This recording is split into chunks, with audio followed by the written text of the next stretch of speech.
El pensamiento social y político de Morelos. José María Morelos, un sacerdote nacido en Valladolid, fue el encargado de continuar la lucha armada. Había sido arriero.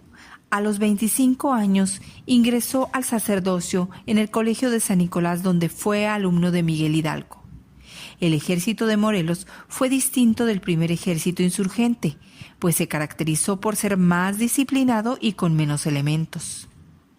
Entre sus oficiales se encontraban Vicente Guerrero, Guadalupe Victoria, Hermenegildo Galeana, Mariano Matamoros y Nicolás Bravo. Morelos destacó como líder insurgente. Fue sitiado por las tropas realistas de Félix María Calleja. Morelos pensó que hacía falta un gobierno que unificara a las fuerzas insurgentes y en septiembre de 1813 convocó a un congreso en Chilpancingo, en el actual estado de Guerrero.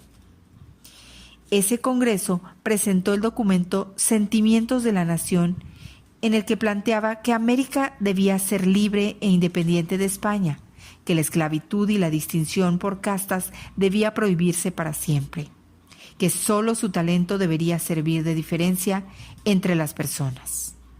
A Morelos se le conoció como siervo de la nación, al rechazar el título de Alteza Serenísima que el Congreso le había otorgado. En este Congreso se redactó una Constitución, promulgada el 22 de octubre de 1814 en Apatzingán, en el actual estado de Michoacán.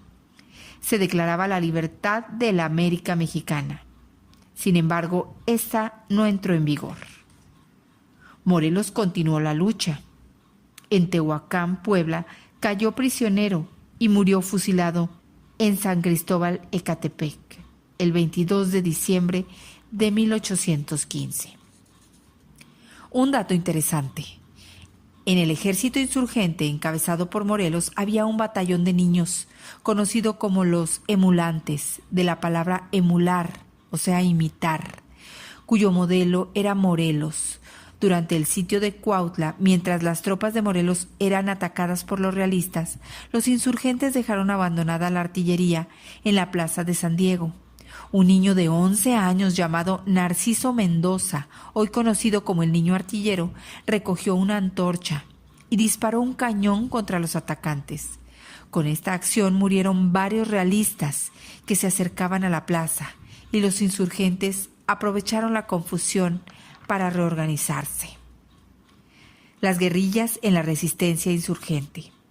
A la muerte de Morelos, los insurgentes se dispersaron. Se organizaron bajo diferentes liderazgos. Guadalupe Victoria peleó en algunas partes del actual estado de Veracruz y Vicente Guerrero en el estado que hoy lleva su nombre. El aislamiento de los insurgentes los obligó a usar la guerra de guerrillas. La guerra de guerrillas era un conjunto de estrategias que pretendía desorganizar al ejército realista. Para ello, pequeños grupos de insurgentes atacaban por sorpresa a los enemigos. En 1817, procedentes de Europa, llegaron el capitán español Francisco Javier Mina y el fraile novohispano Servando Teresa de Mier. Mina fue derrocado por tropas realistas, fue capturado y fusilado, mientras que Teresa de Mier sería encarcelado en San Juan de Ulúa, Veracruz. Un dato interesante. Albino García fue uno de los guerrilleros más indomables. Fue apodado el Coco de los realistas. Fue capturado por Agustín de Iturbide cuando llegó por sorpresa a su campamento. La consumación de la independencia. Entre 1808 y 1814, los españoles formaron juntas de representantes llamadas Cortes. Las Cortes se realizaron en la ciudad de Cádiz y fueron integradas por políticos, militares y religiosos. Promovían igualdad entre españoles y americanos ante la ley, que se construyeran más caminos, escuelas e industrias, que hubiera libertad de imprenta y se declarara que la soberanía reside en el pueblo. Estas ideas se consideraron liberales. A los hombres mayores de 25 años se les otorgó el derecho a elegir y ser elegidos como representantes. Se decretó la igualdad de todos los habitantes del Imperio Español, lo cual hacía que los habitantes de Nueva España tuvieran los mismos derechos que los otros reinos españoles. Se estableció la libertad de prensa y se abolió el tributo indígena.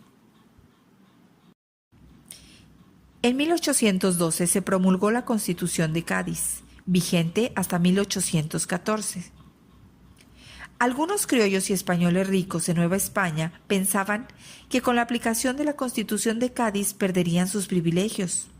Los inconformes buscaron el apoyo de un jefe militar de confianza, por lo que eligieron a Agustín de Iturbide. Iturbide decidió aliarse con los realistas debido a los actos de violencia que los insurgentes cometieron. Iturbide consideró necesaria la alianza entre realistas e insurgentes y para ello buscó a Vicente Guerrero, el líder guerrillero más importante en ese momento. Vicente Guerrero y Agustín de Iturbide pactaron la alianza, acto conocido como el Abrazo de Acatempan, y la sellaron con la firma del Plan de Iguala. Se propuso la unión general entre europeos, americanos e indígenas en un solo imperio mediante los lazos de amistad, de educación y de idioma, sin que el interés de uno dominara sobre el de los otros. Se creó una bandera que representaba la unión de ambas fuerzas con los colores verde, que simbolizaba la independencia, blanco, la pureza de la religión, y rojo, la unión entre españoles y americanos, por lo que se le conoció como el Ejército de las Tres Garantías o Trigarante. Iturbide como primer jefe del Ejército Trigarante. El liberal Juan O'Donoghue consideró que la independencia era inevitable. Así Iturbide y O'Donoghue firmaron los tratados de Córdoba que reconocían la independencia. Finalmente, el 27 de septiembre de 1821, la Guerra de Independencia había terminado. Un dato interesante: después de proclamada la independencia en 1821, la administración pública quedó organizada en 4 ministerios: el de Relaciones Exteriores e Internos, el de Hacienda, el de Justicia y Asuntos Eclesiásticos y por último el de Guerra y Marina.